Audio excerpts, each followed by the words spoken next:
You're listening to the Vale This Week from Bro Radio, and the first of 3 special programmes focused on the upcoming Senedd election. In a couple of weeks' time, we'll hear from the leaders of the 6 main parties here in Wales, with a special programme broadcast with the Wales Community Radio Network on April the 29th. Next week, on the 22nd of April, we'll hear from candidates standing in Caerdydd constituency, but on this programme, we focus on the Pen-y-Bont Bro Morgannwg constituency. It's one of 16 new areas across Wales which has been created using previous parliamentary constituencies of the Vale Morgannwg and Bridgend merged together to create Pen-y-Bont Bro Morgannwg. Tonight we'll hear from candidates standing for 6 of the main parties on the 7th of May, including lead Wales Green Party candidate Amy Greenfield, lead Welsh Conservative candidate Andrew R.T. Davies, second place Welsh Liberal Democrat candidate Gabriella Ferguson, 4th Welsh Labour candidate Jonathan Cox, lead Plaid Cymru candidate Mark Cooper, and lead Reform UK Wales candidate Sarah Cooper-Lassard. I'll put questions to them on why they're standing, some of the key local issues that you've raised with us, and why you should vote for them come May 7th. We begin our programme, though, with lead candidate for Wales Green Party in Pen-y-Bont Bro Morgannwg, Amy Greenfield. First of all, tell us a little bit about yourself and why you've decided to stand in this election. So I moved to Barry 10 years ago this month, actually. And it's somewhere I've come to call home. We run a social enterprise, myself and my husband, in the town centre. And one of the things we've come to realise over the last few years is only so much can be achieved at a grassroots level. And I thought that throwing my hat into the ring with the Green Party candidacy would potentially allow me to help to shape the future of the Vale and obviously Bridgend and the wider country as well, in areas that I think are really important. So that includes the environment, it includes social justice, it includes communities having the resources they need to be able for people to have full and functioning lives. And yeah, it's a big change for me. I'm definitely not any kind of career politician. I've definitely not done anything like this before. But I'm hoping that people will believe in me and the person that they know me to be, and yeah, we'll see where it goes. And in recent weeks, we've been out speaking to local people about some of the issues that matter to them, and that's created some of these questions. Let's begin first with cost of living. It's a key area of concern for people living across the Vale of Morgan and Pen-y-Bont. People are seeing rising costs in energy and fuel, council tax and food.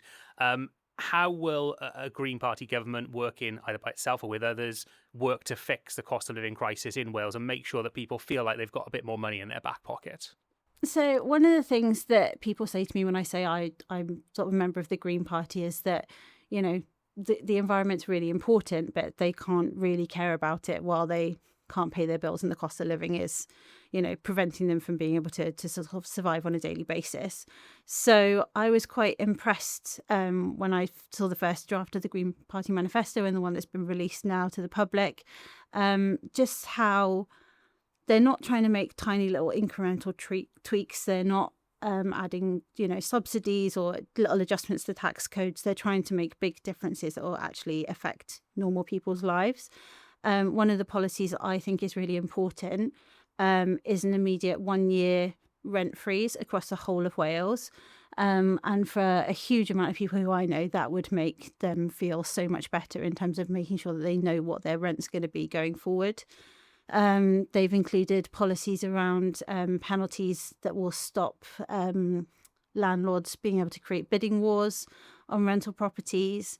And effectively what they want to do is kind of kill off the use of housing for kind of speculative investment. They want the resources and the things that we need to be able to sort of live normal lives to be available to everyone without someone kind of cashing in on that.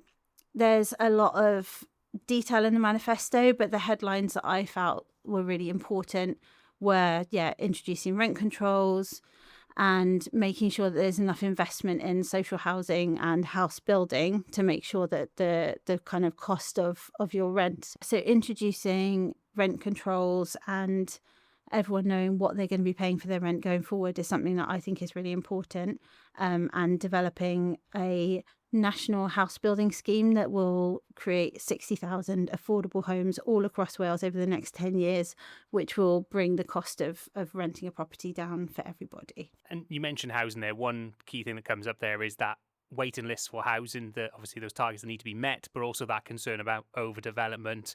We've heard about people campaigning against development around places like Waycott Cross roundabout. How important do you think it is to respond to that housing crisis, but also consider the extra infrastructure concerns that are there on putting pressure on local infrastructure with more and more developments being built across the Vale of Morgan?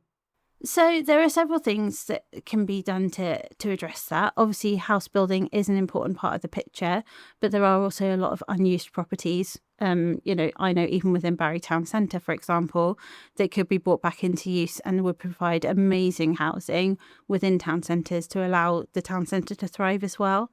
The Green Party are looking at imposing additional fees on vacant properties, making sure that people aren't just sitting on an asset because it's going to increase in value and increase their own property portfolio, making sure those properties are actually being used, whether it's for housing or for business. And a key remit of the Welsh Government is, of course, local transport. One Green Party policy is to try and encourage people to use public transport more. Obviously, Welsh Government own Cardiff Airport and Transport for Wales, yet transport links in parts of the Vale of Glamorgan still fall way short of expectations. What do you think needs to be done to improve local transport infrastructure in the constituency? And we've heard lots of calls in previous elections around the Senedd train station as well. Do you see that as an important part of improving transport infrastructure in the Vale of Glamorgan?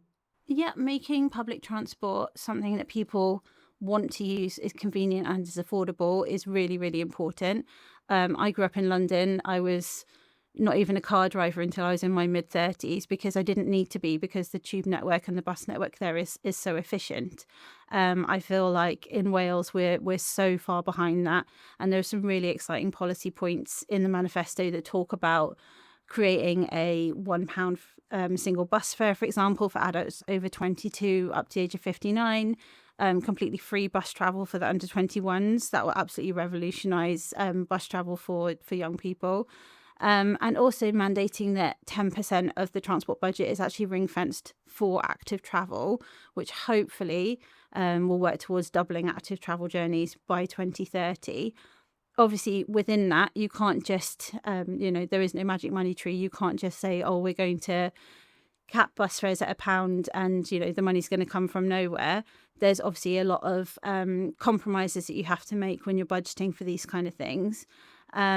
So one of the headlines in the manifesto is about removing current investment in supporting aviation. And I know for a lot of Vale residents, that's something that they'll be looking at in the manifesto to make sure they understand how that's going to work. So one of the things that's in there is ending public subsidies for aviation by 2030. And that allows a direct transfer of that state investment and those resources, rather than propping up luxury high carbon travel. We can be investing that money into low carbon daily necessities like your morning commute. And with a policy like that, I guess there may be some concerns about the impact that could have on to investment like Cardiff Airport, which is obviously based in the Vale of Morgan, has local jobs there and is owned by the Welsh Government. So what would your response be to anyone who saw that and maybe was concerned about the future of something like Cardiff Airport? I think it's about making choices. Wherever that money is invested, that is going to help to create jobs, whether that's in sort of service delivery or if it's around logistics and planning. So in terms of like net job creation, there will still be a lot of jobs being created by focusing on active travel and public transport as well. It's not just a case of, you stop investing in one area. We're going to transfer that investment to somewhere that's greener, that helps more people, and hopefully, will impact more individuals. And one of the key areas that comes up time after time is, of course, the NHS record waiting lists at the moment, people struggling to access GP appointments, and in some cases in the rural Vale of Morgan, travelling miles to get to those appointments. As a party, what do you think needs to be done to fix the NHS and make it work for people in Wales? So I've got a lot of personal understanding of being on NHS waiting lists and things like that. The one thing I like about the Green Party's policy around health is it's really pragmatic. They don't just want to focus on treating the illness, but also look at the person, on preventing illness in the first place and long-term well-being. And that can come from a number of different policy areas. So, for example, improving living standards for people in social and rented accommodation. If you're living in a damp flat, or if you don't have access to outdoor spaces, your health is going to deteriorate. If you don't have access to good food, you don't have the same longevity prospects as somebody who has access to a better diet. So I like the fact that they're looking at those policies on a broader basis. There's a part in the manifesto that talks about enshrining the right to healthy food in law. Green Party obviously also in support of maintaining the 20-mile-an-hour speed limit, which has been shown already to reduce injuries and reducing burden on the NHS. And there's also a really interesting part that I'd encourage everyone to go and have a deep dive into around nature for health as well. Improvements to things like housing quality will ensure people aren't unnecessarily accessing healthcare for respiratory conditions and things like that. But in the long term, the investment in the NHS has to be around supporting NHS staff, making sure that there's a long-term plan, and making sure that there's enough people entering the workforce with the right kind of training to make sure that they can provide the health support that the nation needs. And let's talk about the polls now. The most recent YouGov MRP suggests the Green Party could end up with 10 members of the Senedd. One of those is predicted to potentially be yourself in this constituency as well. With the Greens receiving 3.8% of the vote in Bridgend back in 2021 and 2.9% back in 2021 here in the Vale, when you put yourself forward for this election, did you think there could be a real chance that you would be elected? So I have to say, when I originally put myself forward, there was the numbers were low. We weren't sure really even if we were going to get one or two members from the Green Party elected across the whole of Wales, and those numbers have changed drastically. We're calling it the Zach effect. Zach Polanski has drastically changed the messaging and the amount of people who are interested in Green Party policies. The actual policies themselves haven't changed much. They've largely been around protecting people and protecting the planet, and those policies haven't changed for decades. But there seems to be a reframing on the messaging that people are really resonating with, and the fact that it's all around the theme of hope is something that personally I've really resonated with as well. So yeah, it's a big shift since I put my name forward. But I'm really hopeful that having a significant number of Green members in the Senedd will mean that the environment, the social issues, and sort of wider issues across the globe will be taken seriously, and we will really start to help to shape the agenda on a fairer and greener Wales.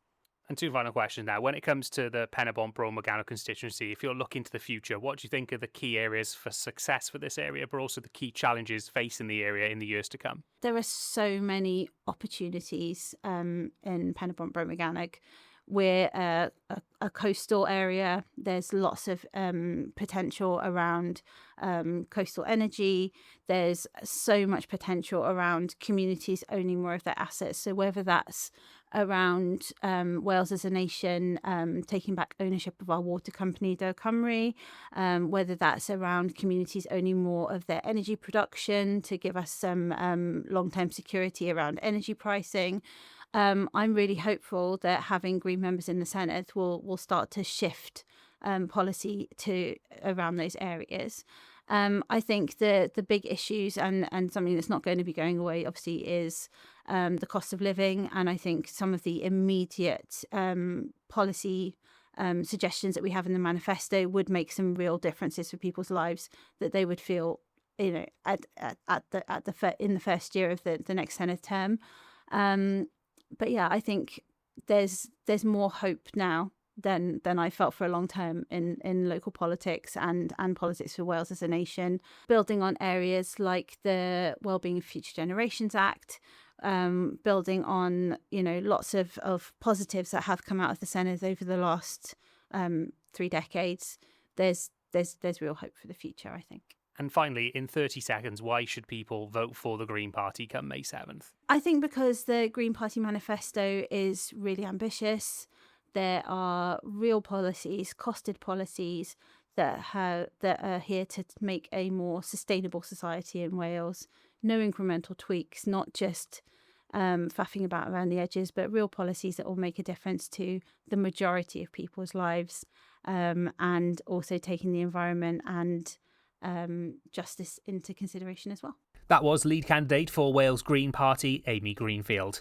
Next up, lead candidate for the Welsh Conservatives in Pen-y-Bont Bro Morgannwg, Andrew R.T. Davies. Tell us a bit about yourself and why you've decided to stand in this election. Well, I've lived in the Vale of Glamorgan all my life, and on my mother's side, my family come from Bridgend as well. So I've got a foot in both camps, if you like, of the two new constituencies of Bridgend and the Vale of Glamorgan, Bro Morgannwg, Pen-y-Bont. And ultimately, I've been a Assembly member stroke Senedd member since 2007, and this is a real new opportunity to represent two areas that I'm passionate about and I want to see thrive in the next 4 years should the good people of the Vale of Glamorgan and Bridgend choose to put their cross in my box on the May the 7th. And in recent weeks we've been out speaking to local people on some of the issues that matter most to them, and these are some of the questions that have come from them. So the first is the cost of living. It's a key area that most people feel is affecting them. People seeing rising cost of energy, fuel, council tax, food and more.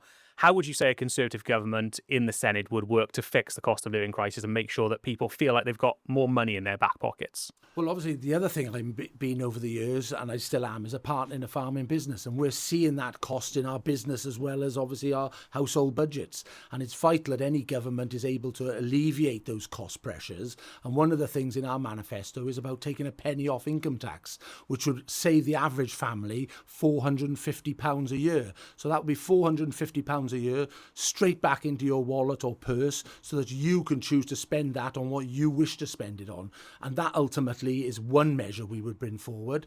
We would work with colleagues at the other end of the M4 in Westminster to challenge the Labour government to make sure that they don't raise fuel duty, because obviously a rise in fuel duty, which is currently on the cards for September, will have a crippling effect on motorists and transport costs generally. And obviously everything travels by road or by rail if it's diesel, and therefore that would add to the cost of living as well. So inflation sadly will go up, and we need to do all we can to keep inflation down so that interest rates don't follow the upward trend and mortgages go up as well. And that cost of living crisis has an impact on small businesses, as we've heard.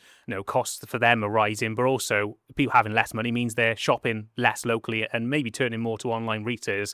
So how do you think we can do more to support small business? How can a Conservative government support small businesses on high streets across the Vale of Glamorgan and Pen-y-Bont? Well, a big thing that comes from small businesses, in particular retailers, is business rates and the unequal field that they're fighting on against some of the big retailers who end up paying the same business rates, level of business rates, as they do on local high streets. And so what we believe is that out-of-town stores should be paying a higher level of business rates, similar to what goes on in England at the moment.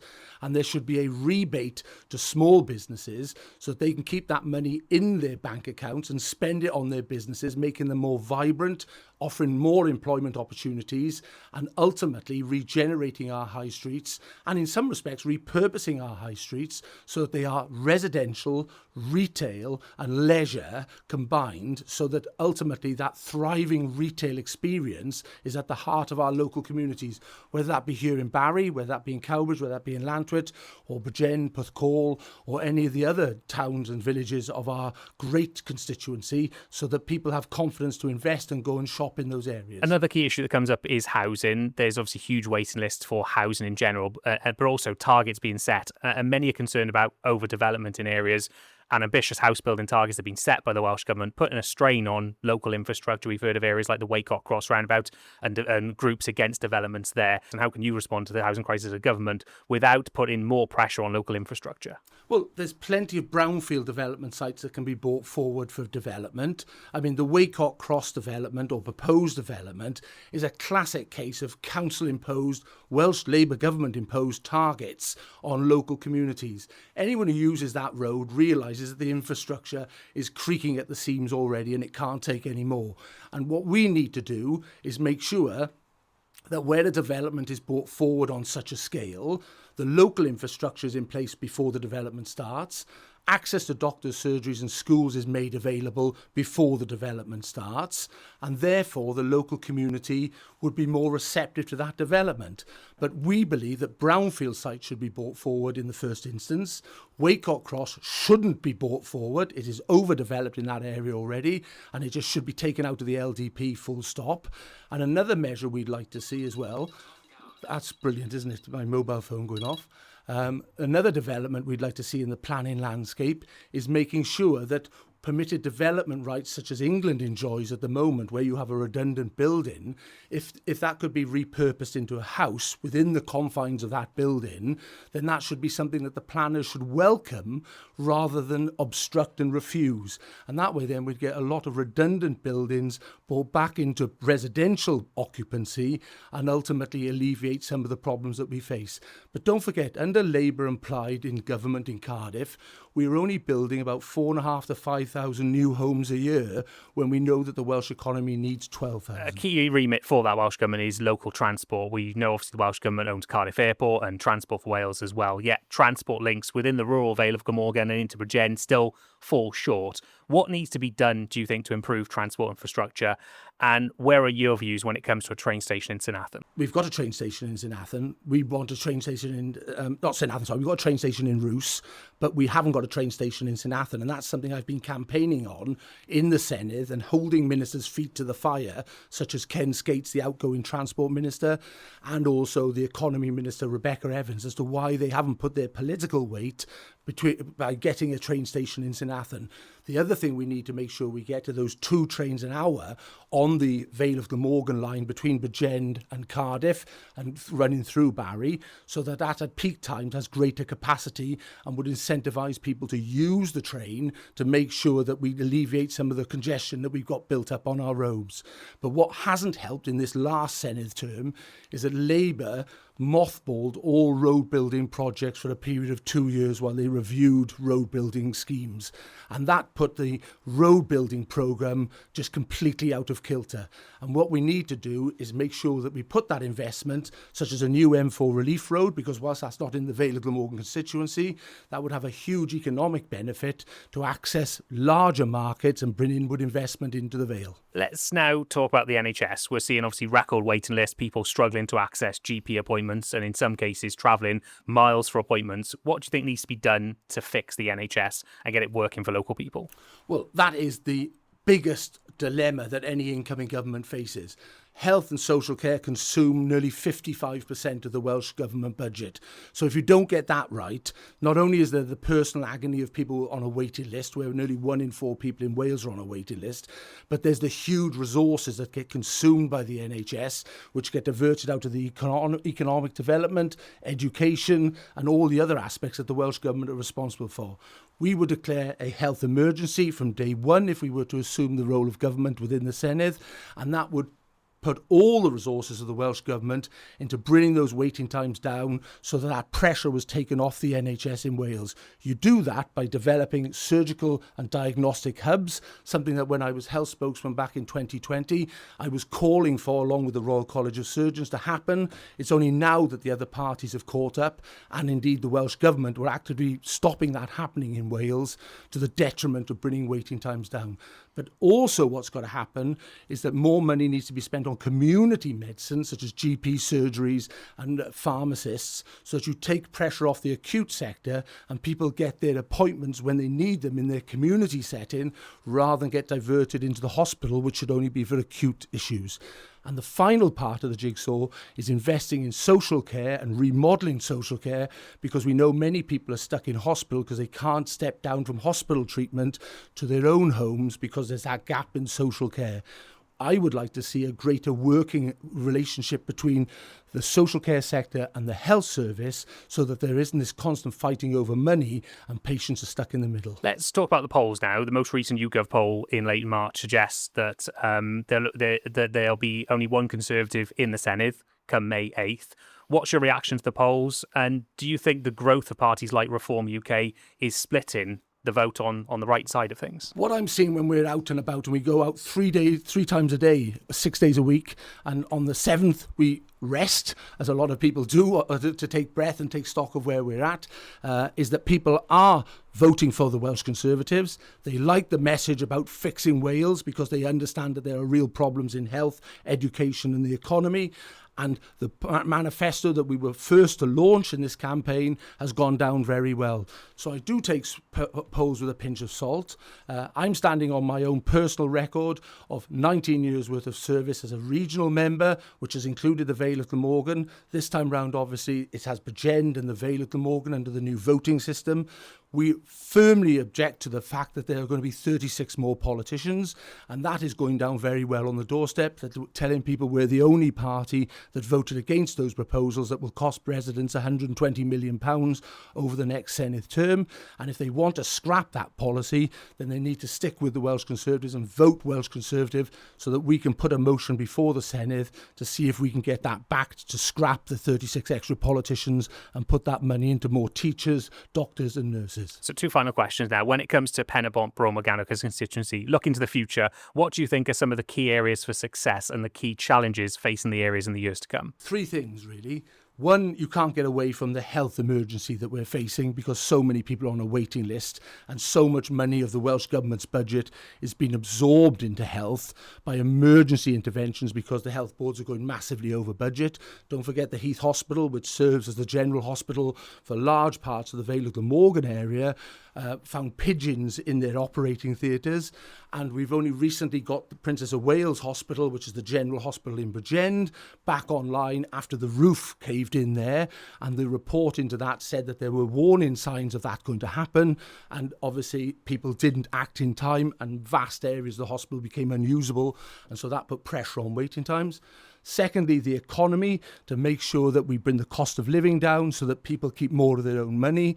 And the council tax, for example, which has gone up by 6.5% in the Vale of Glamorgan, the highest increase of any council area in Wales, is challenged because we would bring a referendum in to make sure that if it goes over 5%, residents would have a say on that, so councils couldn't arbitrarily just impose that type of council tax increase. And thirdly, education, because it's really important that people get the chance to get a good education to set them up for life, and in particular apprenticeships, which are really vital to developing a 21st century economy. Yes, university education is important for research and development, but access to apprenticeships is really important. And we have the new campuses of Cardiff and Vale College being built at the moment in Barry, and we've got the great aspect of Bridgend College, obviously in the Bridgend side of the constituency, and we need to make sure that people have opportunities to access apprenticeships, and we're promising 125,000 new apprenticeships if we were fortunate to form the next government in the Senedd. And finally, in 30 seconds, why should people vote for the Welsh Conservatives on May 7th? Vote for the Welsh Conservatives because we offer hope, opportunity and prosperity for Vale and Bridgend. And if you are disgruntled with the way that Labour, Plaid and the Liberals have stitched up the constitutional settlement here in Wales, and in particular the 36 more politicians that will cost you £120 million, show your distrust of the Labour Party, Plaid Cymru and the Liberals not to do the day job, which is improve health, education and the economy, and just focus on constitutional issues as they've constantly done. We want to improve your lives, we want to improve the prospects of Wales, and we will do that. That was lead candidate for the Welsh Conservatives, Andrew R.T. Davies.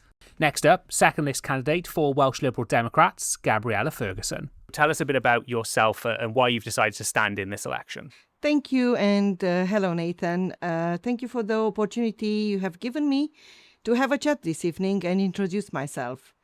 I am a Barry resident for over 22 years, a full-time maths teacher at a secondary school in Cardiff. And also in my free time, I run a non-for-profit community organization in Cardiff. So I'm a very busy person, as you can see. Actually, I'm standing for the first time as a candidate in an election ever. So everything is very new to me. It is exciting, but at the same time, it is an honor which comes with great responsibility. I want to represent people across the Vale and Bridgend because I want to see real improvements in the issues people talk about every day. Talking to people on the streets, in communities, they all talk about the cost of living, the access to healthcare is very difficult at the moment, the crisis we have in NHS, and making sure I want to make sure anyway that the communities are properly supported. I'm standing for the Liberal Democrats because I believe in practical local solution and putting people first. The Liberal Democrats, they like to work with communities and close to communities. They listen very much to people. They are hardworking And I like their policies. I think their policies are very central to communities. In recent weeks, we've been speaking to local people about some of the issues that matter most to them, and these questions have been put together based on those views and concerns and issues. So we're going to begin with the cost of living. It's a key area of concern for local people living in the area. Many people are seeing rising costs in energy, fuel, council tax, food and more. So how will the Liberal Democrats help to fix the cost of living crisis and make sure people feel like they've got a bit more money in their pocket? Yes, you are right. People across the Vale of Glamorgan and Bridgend are really feeling the squeeze right now, whether it's food prices, whether it's energy bills, or just the cost of everyday life. It's all going off the roof. So I'm speaking to families who are having to make really tough choices just to get through the months. And what people want is practical help, not just political, very nice policies on the paper. That's why we are focused on easing the pressure on households, supporting local high streets, and making sure help actually reaches the people who need it. People here deserve a fair deal, and that's what we are fighting for. The Welsh Liberal Democrats argue that Brexit has reduced the UK GDP by 6 to 8%, and it costs around 65 to 90 billion a year in lost tax revenue. So, as a policy, we want to rebuild the relationship with the EU, to rejoin the single market, and that will help in the long term the economy, and more money for the public services will be generated by improving the economy, obviously. Another strategic measure that we want to do is to see across the Vale and Bridgend improving the tourism area. So we have a huge potential here for tourism, which is not developed at the moment. So in our policies, we have clear measures to support the local communities and support groups that are campaigning for the tourism, and they're doing a lot of work around promoting Barry, for example, and the whole Vale of Glamorgan coastline. Another key issue that comes up is housing. There are, of course, huge waiting lists, people waiting for housing. And that needs to be met, of course, but also there are concerns around overdevelopment as well. So on both hands, while there's a need for more housing, there's a concern over overdevelopment. So how can the Welsh Liberal Democrats respond to that housing crisis, but also make sure that there isn't that pressure on local infrastructure and overdevelopment? So this is something I hear about all the time on the doorstep, Nathan, to be honest. And recently, when I was speaking to residents around the Waco Cross in Barry, people were very clear about their concerns. And it's not that people are against new homes. Everybody wants to have more homes. It's just that the infrastructure and the GPs, the schools, and other services need to be developed in parallel with the development of housing. So we believe that local people should be involved in the decision making. They should have a voice, and that the development must come with proper roads, GP, access to school, and so on. Okay, so we acknowledge that housing is one of the defining issues for people across the Vale of Glamorgan and Bridgend, and the Liberal Democrats' approach is about getting the balance right. So no development without infrastructure in place. The Liberal Democrats will take a different approach.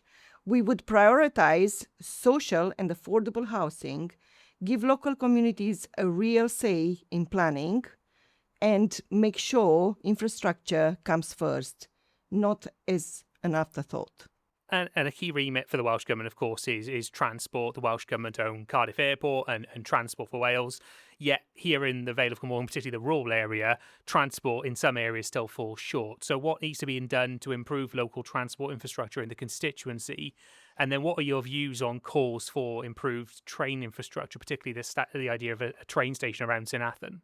So we identified some key issues regarding the transport in the area. Indeed, it's very poor, and people rely on cars. So transport is a real issue across this area, especially for people who rely on cars or who don't have reliable public transport. So for many communities in the Vale and parts of Bridgend also, getting to work, school and hospital could be not so easy. That's not just inconvenient, it limits the opportunity to people to move freely. What the Liberal Democrats want to do with the transport is restore local and rural bus routes and give councils powers to expand services and freeze the rail fares. That's what we need to do to improve and oppose over centralized transport, push for local control. And let's now talk about the NHS. It's a thing that people talk about quite a lot. We're seeing record waiting lists, people struggling to access GP appointments. In some cases, people having to travel miles for appointments. So what needs to be done to fix the NHS? Solving the NHS is not an easy task. Across the Vale and Bridgend, people are really worried about the state of the NHS at the moment. Especially getting GP appointments is getting really tough. People also, they're facing long waiting lists. And everyone I spoke to have a story to tell about NHS nowadays, including my own family. My husband is waiting for about a year now to have an operation on NHS, and it's not getting near in the future. So we need to solve the NHS, and what the Liberal Democrats want to do to solve this problem with a waiting list is improving social care. So we want to improve the social care. So actually, before people get to hospital, to have the proper care at home, invest in also when they come out the hospital, that it's a program for them to continue at home. And that way, the waiting list, the ambulances, bringing people to the hospital and not having where to put them in beds. So we alleviate the pressure on hospitals not having beds for the patients when they arrive. So the Liberal Democrats will want to see more money going into social care across Wales, really, not just the Vale of Glamorgan and Bridgend. And then looking ahead to the future now, if you were looking at the future of Pen-y-Bont Bro Morgannwg as a constituency, what would you say are some of the key things, key areas for success, but also some of the key challenges facing the constituency in the years ahead? Well, I think there is a lot to be positive about Vale of Glamorgan and Bridgend, especially Barry, because I live in Barry, obviously. I love Barry very much. And yes, we have many things to be proud about. We've got strong communities. We've got different various groups working in the community to keep the community a clean place. And we have to be proud about our beautiful coastline and the growing opportunities around the tourism that we have here that will create a lot of jobs for the people. Also, if we help the small businesses thrive and our high streets also, it will improve the local area. So there are many things that we should be proud of. But also at the same time, there are many challenges. And some of them is the high streets are still under the pressure. Although the potential is there to grow, they are still under the pressure. The bills for the energy is high. They can't afford to keep the business alive anymore. So these things are a real challenge. Also, the transport and the housing can be difficult for some people. And something that really, really strike me in Barry, that I find the challenge is to deal with the fly tipping and the people who are just dumping rubbish everywhere. So I would like to solve that out if there is a solution. It's just to put great minds to work and solve this out, because I hate to see, green areas scattered with plastic and rubbish everywhere. And it's happening a lot in Bari recently. So these are real challenges, and I would like to be part of that solution if I will be elected. Why do you think people should vote for the Welsh Liberal Democrats when it comes to May the 7th? Well, first of all, everybody feels we need a change. We have an opportunity now in May the 7th because we have a new proportional system of voting where each party could potentially have a voice in the Senate. In my opinion, we need to have diversity across the Senate. We don't want one single party to have the whole power, because we see what happened in the last 27 years. We had more or less two parties sharing the power, and look at the state we are in today. So people have to think like this: okay, Labour and Conservatives, they deserve to lose because they have been running the place for 27 years and we are still struggling. Plaid and Reform don't deserve to have a majority. So here comes the Lib Dem, who will balance that. So people have to think that more voices, different voices in the Senate, will improve the policies coming out. The Liberal Democrats have a passion for the communities. Where they've been in charge in local councils, they have made a difference because they are hardworking people and we have great policies. That was second list candidate for the Welsh Liberal Democrats, Gabriella Ferguson. Next up, fourth list candidate in the Pen-y-Bont Bro Morgannwg constituency for Welsh Labour, Jonathan Cox. So first of all, tell us a little bit about yourself and why you decided to stand in this election. So I'm standing, I live in Llantwit Major with my family. I've lived here for well over a decade now. I'm a community organiser by background, and I've worked with communities throughout Bridgend and the Vale to act on local issues that matter to them, often around low wages, welcoming refugees, and very basic issues like, are there safe ways for children to get to school? And looking at this election, I've not stood for election before. This is the first time that I've done it. And the reason why I've put myself forward is because I think Wales is facing a crossroads. Do we build on what we built through Welsh Labour since the time of devolution, since 1999, or do we go another way? And personally, I'm very worried about lots of things that are a benefit to my family and the community I live in being lost if Labour aren't given another chance after this election. So I'm putting myself forward for that reason. I'm encouraging people, obviously, to vote Labour and to remember the things. It's very easy when you're presented at an election to think about, oh, well, is it time for change? That narrative of change is very powerful. But actually, I think we need to think quite carefully before we vote. This isn't just about like what colour are we going to paint the toilet, something that we can cover over in 6 months if we don't like it. This is who we're choosing to run our country for the next period of 4 years. I can't think of a more serious decision than that. So I think, and I encourage all people in Vale Glamorgan, take a look at the manifestos, dig deep into the parties, and then make a decision. Which one best sets out the course for Wales that resonates with you, and then vote for them. And I'll be encouraging people to vote Labour. And we've been out and about in the recent weeks speaking to local people about some of the issues that matter to them. These questions are going to be created from those issues. And the first one that comes up time after time is the cost of living. It's a key area that raises concern for local people, seeing rising costs in energy, fuel, council tax, food and more. What will a Labour government do to fix the cost of living crisis in Wales and make sure that people feel like they have a bit more money in their back pocket? It's the number one issue that's being raised with me on the doorstep when I'm out knocking in Bridgend and the Vale. What I would say is not just look at what Labour's going to do, what has Labour done already? My background was as a living wage campaigner. I was involved in getting tens of thousands of people in Wales a pay rise to the real living wage. The Welsh Government, under Labour, has really backed the real living wage. I was involved in a campaign with care workers during the pandemic.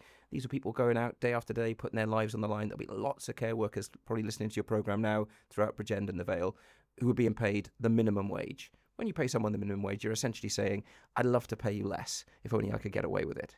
What we were arguing for is that people should be paid a real living wage that could meet the cost of living. Real living wage is the only measure that is built on the cost of living independently chosen. I'm proud that the Welsh Labour government put that as a key thing in 2021. Now every single care worker in Wales is paid the real living wage thanks to a Welsh Labour government. Doesn't happen in England, by the way. Not every care worker in England is paid the real living wage. So there's an indication of what we've done. In terms of what we're going to be doing going forward, again, this is going to be a cost of living is going to be a key focus for us moving forward. The sort of things we've pledged to do are to put a £2 cap on bus fares. Again, for people travelling around, travelling to work, that's a big cost. We're capping it. We've already capped train fares as we go. And we're pushing to bring energy prices down as well. That is a big thing for listeners now. I'm sure the bill that they'll dread coming through is the electricity bill, not least with what's going on in Middle East and the gas as well. Welsh Labour is foursquare saying we're going to bring your bills down. What we're also going to do is make sure you've got better insulation in your homes, and we're going to make sure that jobs, well-paid jobs, are going to be created in the energy industry in Wales. And that cost of living crisis has a knock-on effect onto small businesses. They're seeing their cost rise as well, but also less people are shopping on the high street and more people are turning to online retailers. So how would your party continue to support small businesses on high streets across the constituency and make sure that they thrive? Well, again, look back to what we've done. We've already launched the Tidy Towns initiative, which is all about restoring pride in place. People like our current MS, Jane Hutt, who has been a massive champion of places like the High Street in Barry. You go down and talk to those traders, they will tell you about the support that she has given them in that area and the encouragement there. That's something that politicians can help with a bit. We can set the regulatory framework. We can do things like cut business rates, which we've done historically for small businesses in Wales. But fundamentally, that is also down to all of us and about us choosing where we shop, that we don't instinctively just go for Amazon, that we think, how can we shop local through that? So what I would do also if I'm elected, I don't believe that the state or the government is the answer to all of our problems. I think we bear some personal responsibility as individuals, and I think communities can be a brilliant place as well for creating that kind of vibe of these are places that we're proud of, we're going to invest in them, and we're going to back the businesses, and we're going to shop local. Another key issue that keeps coming up is housing. There's two parts, I guess, to this. There's the need to meet that targets for housing and to get more housing and people off waiting lists, but also concerns around overdevelopment. We've seen campaign groups recently talking about developments around the Waycott Cross roundabout, for instance, in Barry. How can we respond to that housing crisis without putting even more pressure on local infrastructure? It's a really tough one, isn't it? Because there is a housing crisis. And again, I'm proud that Welsh Labour have built more social housing than ever before in this last Senedd term. And we've committed for an ambitious target for the next 10 years. If re-elected, we will build 100,000 new homes in Wales, low carbon, energy efficient, and 40% of them affordable and at social rent level, which will mean that they will be genuinely accessible, because quite often we see these developments going up and not enough of them are affordable, and actually local people are priced out of that. When I go and knock on doors in Barry, and in Llantwit, in other parts of Bridgend, it is a big issue that comes up. People are often living now with extended family because they can't afford a place of their own. For our young people in particular, I feel this is a major issue of intergenerational unfairness. We can't get away from the fact that we need to invest in more housing, and Welsh Labour will do that. If you are then living in near to a site where those houses are going to be built, understandably, that's going to change things for you. And I can totally empathise at how difficult that is, where you've moved into a particular place, you've got used to it. Nobody really likes change of that sort, particularly change that they can't control. What we've got to do is make sure that there's the proper infrastructure in place, that good decisions are made, and that local communities are consulted, and that we try and bring people together around the table to try and find the best places for development in their communities. In my view, that would be brownfield first. But unfortunately, there are just not enough brownfield sites in the right places to meet the need that we've got. So that means that we need to do some greenfield development, but to do that sensitively and cooperatively. And another key remit that comes off the back of that, I guess, is local transport. Welsh Government obviously own Cardiff Airport and Transport for Wales. Yeah, one thing that comes up time after time is the poor transport links, particularly in the rural Vale of Glamorgan, still falling short. Particularly, you mentioned living in Llantwit Major, an area that's been promised more and more trains, but to date hasn't been delivered by a Welsh Labour government. What would you say to people who are calling for improvements to train infrastructure, but also the calls that come for a train station in St Athan to help people with all those new developments being built there? My answer, and the answer of the Labour candidates, all of us in this election, would be we're 100% with you. I think it's worth remembering that we only have a train line running through the Vale from the Barry to Bridgend area because of a Labour government and because of devolution. Secondly, yes, we have been promised that second train an hour for quite a while in places like Llantwit further down the line. I was delighted to see that Jane Hutt and Ken Skates made an announcement just before the Senedd finished to say that that would be developed at peak times. I think by the end of this year, we're going to have those 2 trains an hour, and Transport for Wales are going to be bringing that on course. I want more, and I want it more quickly. It directly affects me. I've come here by train today. I only had one option in the hour. I'd love for there to be 2. It is a particular issue in the rural Vale, and we need to think not just about trains, but about buses as well to make the connections between those places. We need Welsh Labour is committed to, if we get re-elected, not only capping the cost of buses, but introducing 100 new bus routes across Wales. Because of our bus bill, we've re-regulated our bus system. We've taken it back from just the private sector deciding. That will give elected politicians and government the ability to decide actually where routes need to go. And Welsh Labour has promised to do that in cooperation and collaboration with local communities to say, tell us where you want these 100 bus routes, and we'll work with you to do that. And whilst you say a date's been set, I guess for people living in the area, though, dates have been set many times in the past and they've not been met. So can you understand why people maybe are frustrated and maybe look at that date and go, well, I don't quite believe it until it's going to happen? I totally understand that feeling because, as I said, I'm one of the people who use that train route, and I would have loved to have had more trains delivered before now. And as you say, we have been promised that time after again.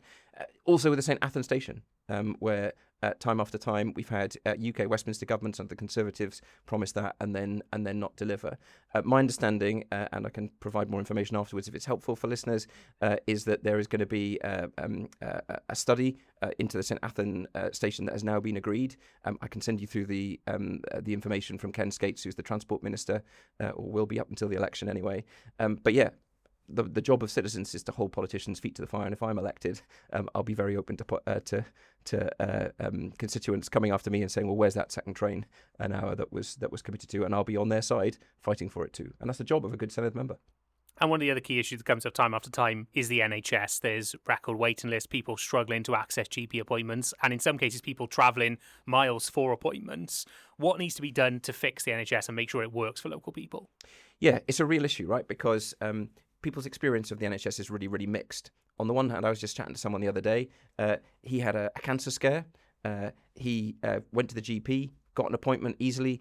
Within 4 months, he'd gone through all of the process of getting a specialist appointment in the Heath, going through all the system, having it checked out, and being given the all clear. At the same time, his wife is on a waiting list to have a knee op and has been waiting years. And I think in a picture and in that one family's experience, you see the challenges we face in the NHS in Wales. Labour, of course, is the party of the NHS.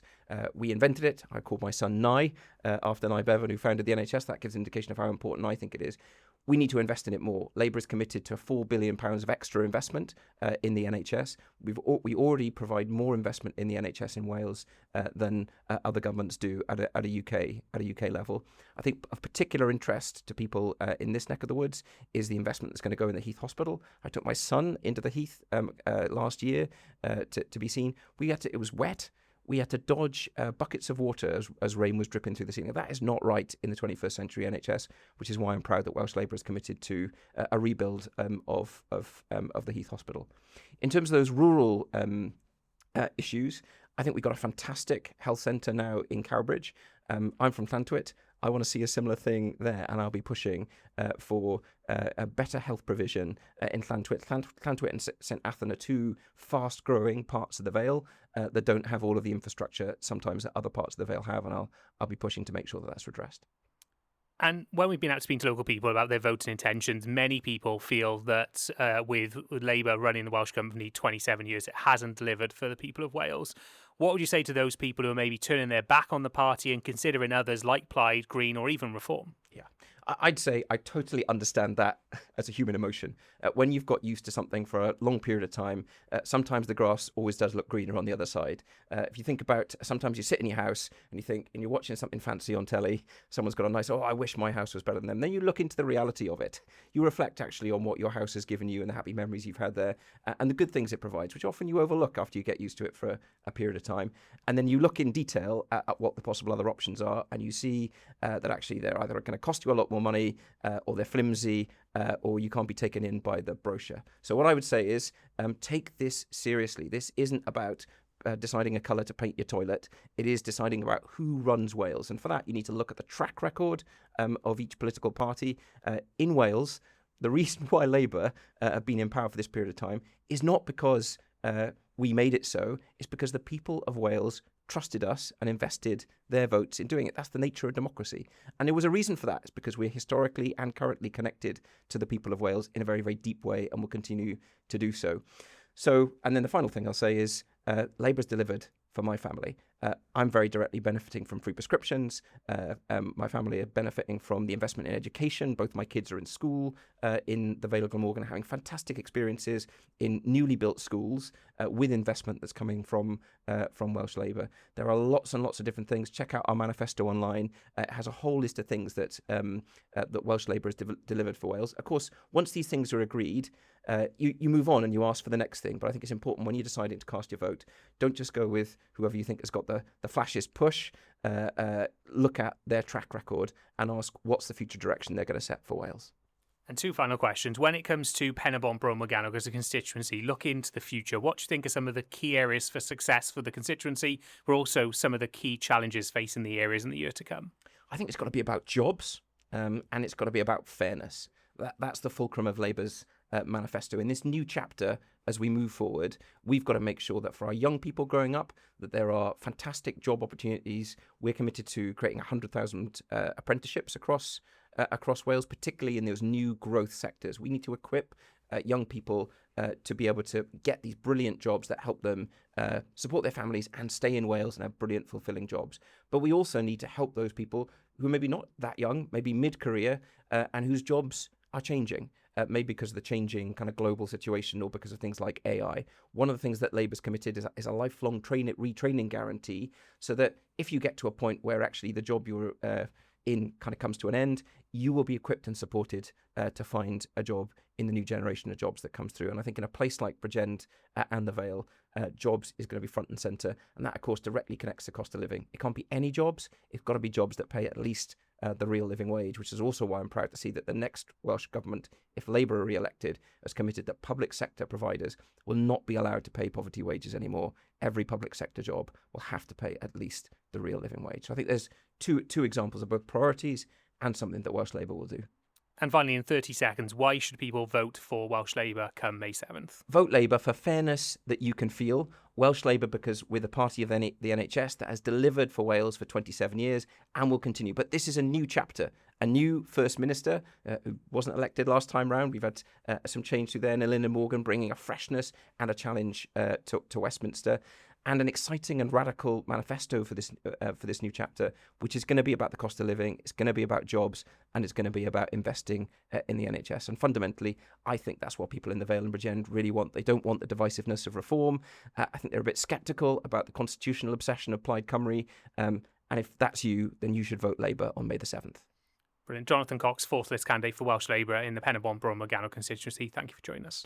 That was fourth list candidate for Welsh Labour, Jonathan Cox. You're listening to a special edition of The Vale This Week from Bro Radio, speaking to candidates of 6 of the main parties standing in the upcoming Senedd election in the Pen-y-Bont Bro Morgannwg constituency. Next up, lead candidate for Plaid Cymru in Pen-y-Bont Bro Morgannwg, Mark Hooper. First of all, tell us a little bit about yourself and why you've decided to stand in this election. So I'm a local councillor in Barrack, which is a ward in Barry, the western side of Barry, which is where I grew up. I've been interested in politics all my life, and now is the time for me to get involved. And I think we're in a position to actually change things in Wales, and that's really exciting. You know, it's scary as well because change involves taking people with you.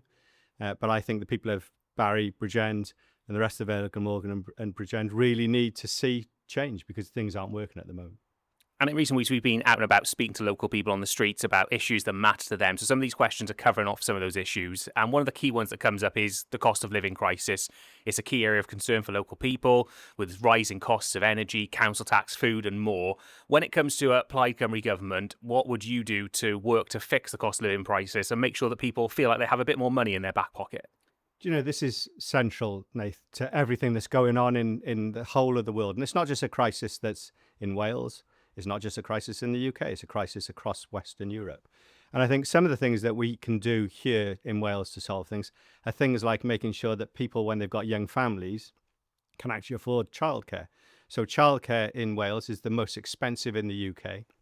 I didn't know this until the research came out that backed up our proposal. But it's one of those things that stops people, particularly women, from going back into the workplace. So Plaid Cymru are going to make sure that free childcare is available to everyone. It's a universal offer that's part of our offer. And alongside that, we're also trialling something called the Cynnal payment, which is a £10 per child payment for those parents who are claiming universal credit.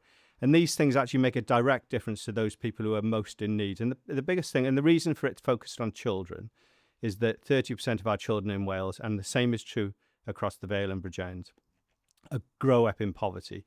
And this is something that Plaid Cymru are really keen to get a grip on, because frankly, although the Labour Party have talked about doing this for 27 years, they've not made any impact on it. So we want to make sure that the Plaid Cymru government makes that a real priority.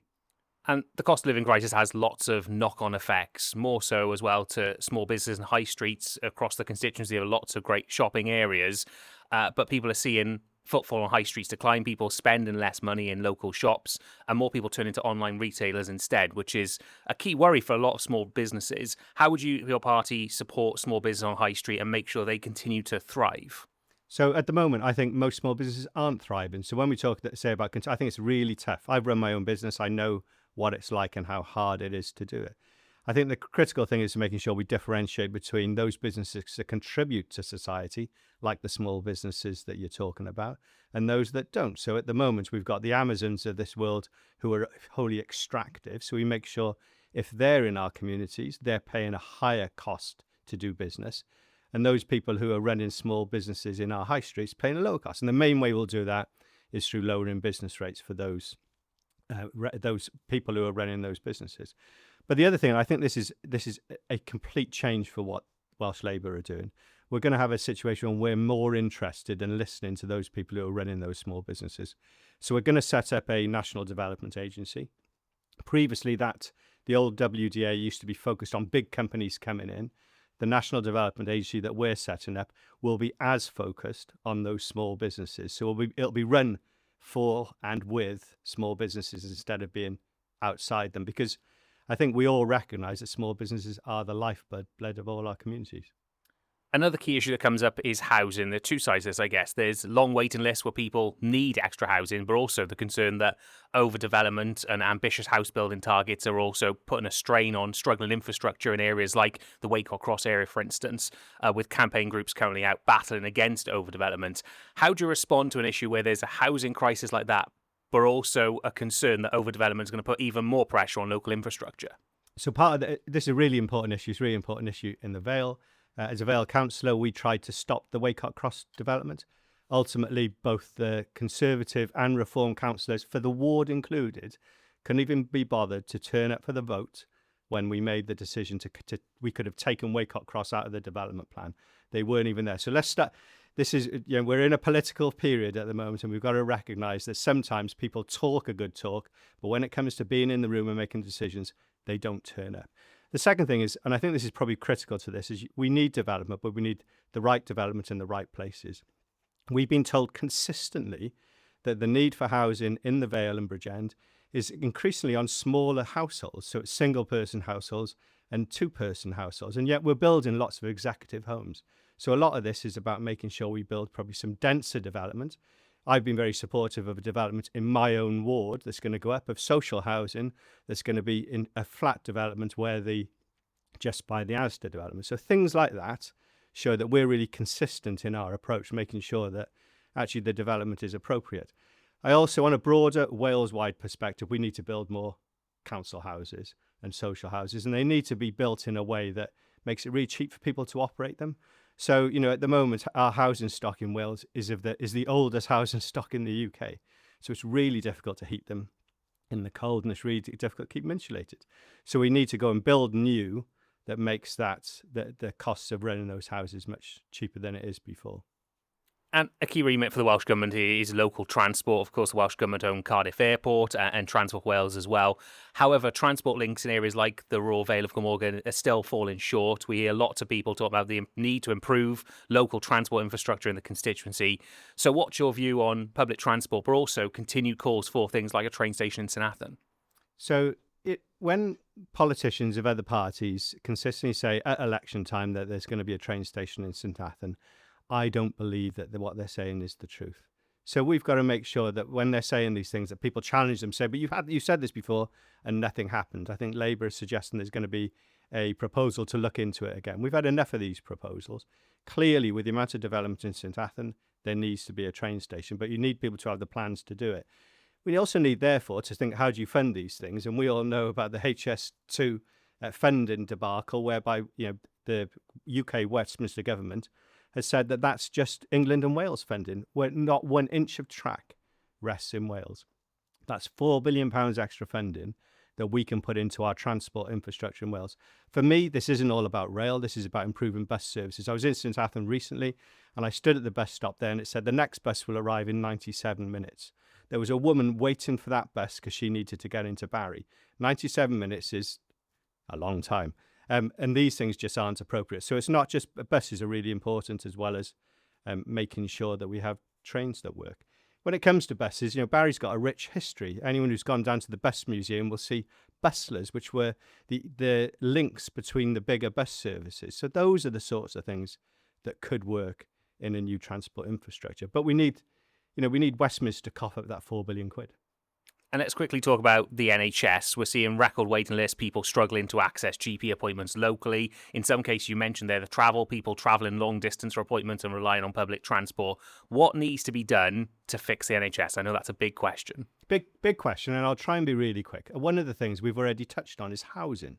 So one of the key determinants of ill health is poor housing. So part of the reason that this manifesto that we've got together today is about trying to make sure that we have a whole programme of government that fits alongside each other. But one of the critical things is we've got health waiting lists at the moment through our hospitals, and most people are waiting. The biggest waits of people waiting for operations that to the person are really hard work, but for the surgeons are really straightforward. So things like hernias, knee and hip operations, and cataracts. We're going to create 10 surgical hubs across Wales that will take those out of the current waiting list backlog, put them into it'll be a bit like, you'll be going in there and they'll be doing 3 or 4 a day. This is about getting these waiting lists down really, really quickly.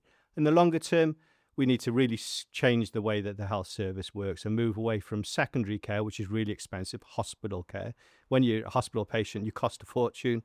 If you can stop going to hospital by being treated in the community better, saves us a lot of money, saves you a lot of health problems in the future as well. It's a really important way to change the NHS. Social care links into it clearly as well, where people at the backlog in the hospitals, they can't get out of the hospitals because they can't get into social care. That needs funding properly too, which is all included in this costed manifesto. And let's talk about Plaid Cymru now. So we're talking less than a month before polling day. Plaid Cymru's got a long history, but to date, it hasn't really been able to break massive ground in the Senedd to date. Speaking to people on the streets, there are 2 reasons they're saying to us why they wouldn't vote for Plaid Cymru, and that's a previous focus on independence and the potential of breaking up the United Kingdom, and previous roles in supporting a Labour government. With so many key issues already raised, will your party's focus on improving the life of people in Wales instead of potentially independence? So it's really, for me, I didn't used to think independence was a viable option for Wales. And then slowly I've come to the conclusion that ultimately the UK is a failing state. But that isn't this election we're on today. We're with the election today and the proposals that we have in front of us, which are ready to go. This has been worked on for a long time, is about improving the lives of people in Wales. Now, I don't personally think that independence is anything other than that either. So that's just a longer term thought as to how you make sure you solve these problems. Because the problems of child poverty, for example, we will make an impact on child poverty as part of a Plaid Cymru government, but we won't solve it while the levers of power are stuck with people who really don't care about solving these problems. So that there is a longer term conversation. When people talk about breaking up the United Kingdom, you have to have a United Kingdom that works for everyone. Today, we've got things that are given to Scotland that are not provided to us in Wales. We have given an inferior devolution settlements. So things like Crown Estate. So when you look out over the water, that's owned by the Crown. So when we stick, for example, we were to have wind turbines out there that were generating power for the Welsh public, you could get a situation where most of the profits then go back to the Crown rather than being taken by the people of Wales. So there are things that today we will be asking for from the UK Westminster government to improve the lot and nothing else. This isn't ideological. This is about making decisions that make people's lives in Wales better. And we've seen multiple polls in the last couple of weeks, Plaid Cymru as the largest party in the Senedd, potentially. How confident are you of such a record result yourself as well? And how concerned are you about how close Reform UK are in some of these polling data? Let me tell you why I'm really concerned about reform as the starting point. Two things. One, their policies, they punch down on people. They're really trying to find division in our communities, and they're exploiting that. Now, that's a politics of fear and a politics of hatred. So I don't want them in our Senedd for that reason. But the second reason I'm really worried about them is that, frankly, 2 weeks ago, they had 6 people on their slate for Pen-y-Bont Bro Morgannwg. Only 2 of them made the final list because they all fell out. It's like rats in a sack fighting each other. What we've got to do is make sure we have people who are competent of running government. We don't want people who will make things worse for us, not better. My confidence level is high.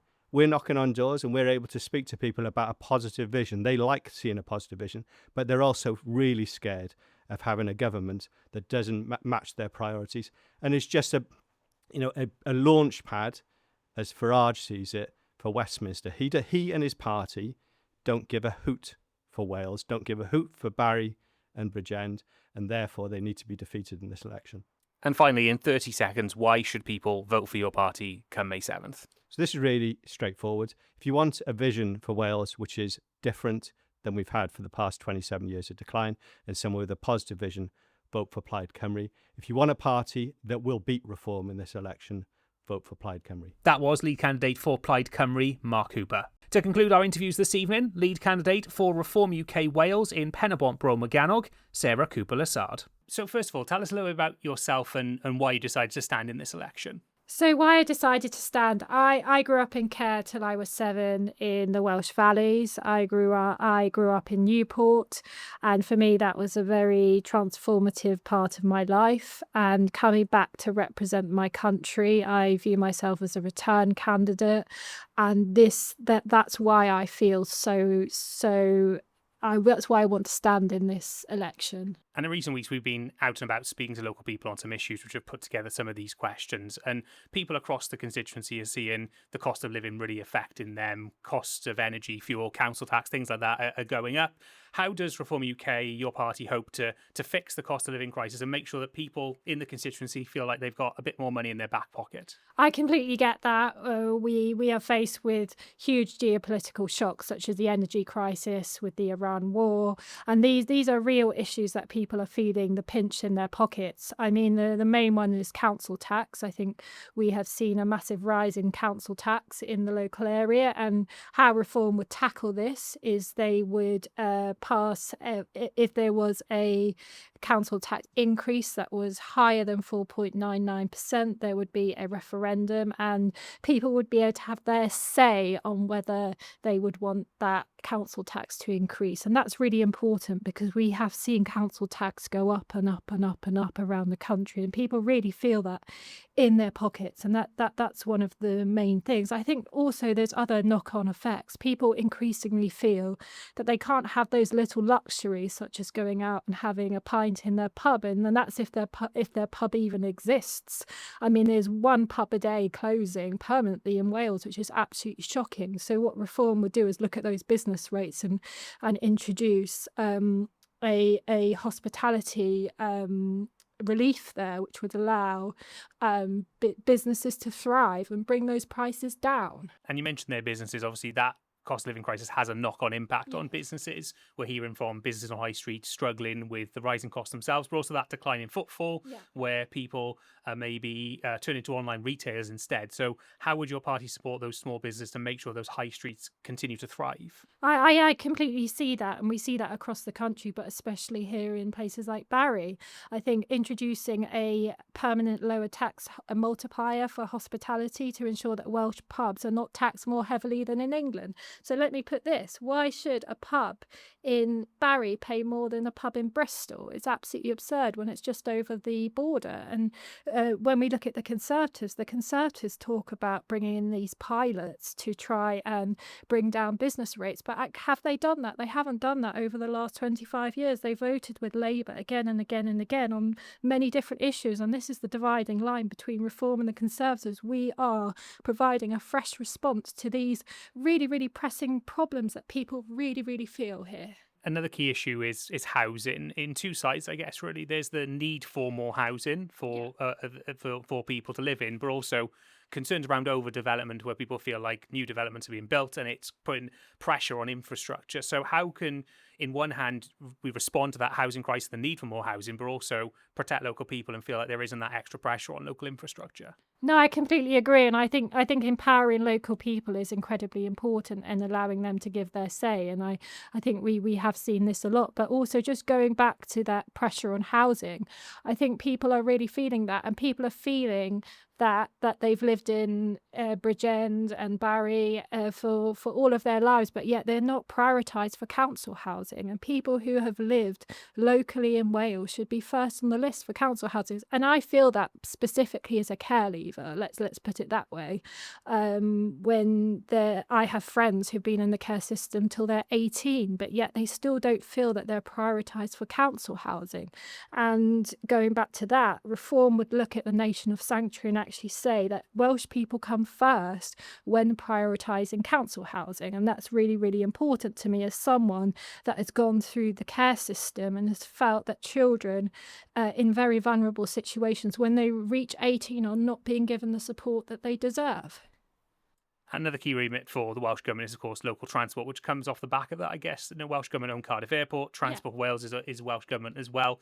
Yet, particularly in the Vale of Glamorgan, transport links within the rural area still fall short. So what needs to be done, do you think, to improve local transport so people can get around? But also, where do you stand on the talk for a St Athan train station? I mean, in terms of a St Athan train station, the Reform Party are looking at that, and we are discussing that internally. But in terms of rural buses and links, I feel that very, very acutely, because I rely on a lot of these buses and links myself, and we as a party we are definitely looking into working with those providers to make sure that those buses go more reliably. I feel that as a person living here myself.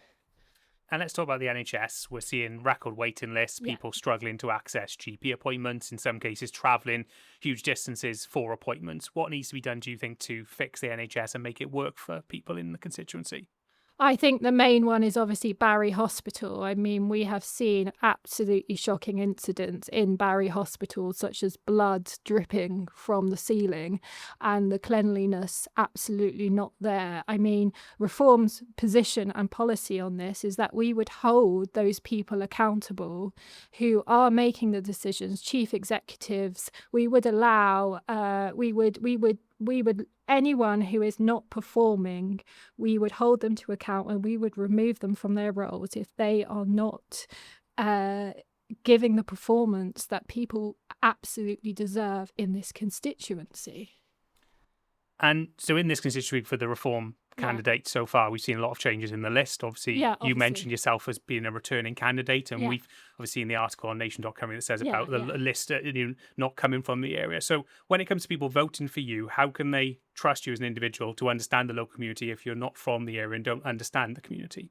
With the greatest respect, although I might not be specifically from this very, very area itself, I am Welsh, and I'm Welsh to my absolute bones. I was removed from the care system at 7 through absolutely no fault of my own. And with the greatest respect, that article does not quite accurately represent the situation. And as candidates, we are placed where the party thinks we will best thrive and where we will best do. And I have been out canvassing and talking to voters almost every single day. I am incredibly committed to this area. and I want to do the absolute best job I possibly can. And just coming back to that, I absolutely empathise with people going through difficult situations and the most vulnerable, because I was that when I was 7, going through the care system at such an early age. And I take all of those experiences through with me in terms of representing people in the Senedd, and that's extremely important to me. And talking more widely about reform, obviously, in the Senedd, there hasn't been huge reform representation to date. Yeah. How do you think a reform government can help improve the lives of people here in Wales? I think when we look at the last 25 years, a lot of people feel that living standards haven't improved, that things haven't changed, and that there has almost been a stitch up between the major parties. And we come to Wales, and we are in Wales, with a fresh approach to these things, and we will not take our voters for granted, because we have a fresh perspective. We're on course to win many seats across Wales, and we are looking at things like the NHS, where people aren't performing. We rightfully expect change, and if that change doesn't happen, we will remove those people accountable. And when it comes to this constituency, Pen-y-Bont Bro Morgannwg, look into the future. What do you think are some of the key areas for success, but also the key challenges facing the area in the years to come? I think the key challenges in years to come is, quite frank, one of the key ones, and I see that everywhere I go across the constituency, is the high street. The high street is really suffering, and that is a real visual reminder when people go down to the high street of how well businesses are doing, how much people have in their pocket, and that really affects people on a visceral level. It does to me, and I think many people will feel that, and that is the most stark reminder of where we're going as a country. And fixing that has to be one of the biggest priorities going. And finally, in 30 seconds, why should people vote for Reform UK when it comes to May 7th? I think that the main reason is that this election is not just a boundary change, but this is an end of an era, and we face a political juncture in this country. Do we continue in the quarter of a century dominance of Labour in this country? If people are voting for Plaid, they're effectively going to get Labour in via the back door, because of the proportional system means that you need to have another party to work with. I think Reform is the only party challenging what's become the status quo, which is simply decline. That was lead candidate for Reform UK, Sarah Cooper-Zard. And that's it for our first special election edition of the Vale This Week. You can listen back to all of the interviews broadcast tonight at broradio.fm/election, or search for Vale This Week on all podcast platforms. 7 parties and 3 independent candidates will feature on the ballot paper for the Pen-y-Bont Bro Morgannwg constituency on May 7th. Those 7 parties are Welsh Conservatives, Heritage Party, Plaid Cymru, Reform UK Wales, Wales Green Party, Welsh Labour and the Welsh Liberal Democrats. The 3 independent candidates are William Jeffries, Caroline Jones and Lucia Wyatt. For information on all the candidates and parties standing, visit broradio.fm/election. On next week's programme, we'll put your questions to candidates standing in the Caerdydd Penarth constituency. For now, this has been the Vale This Week by Bro Radio.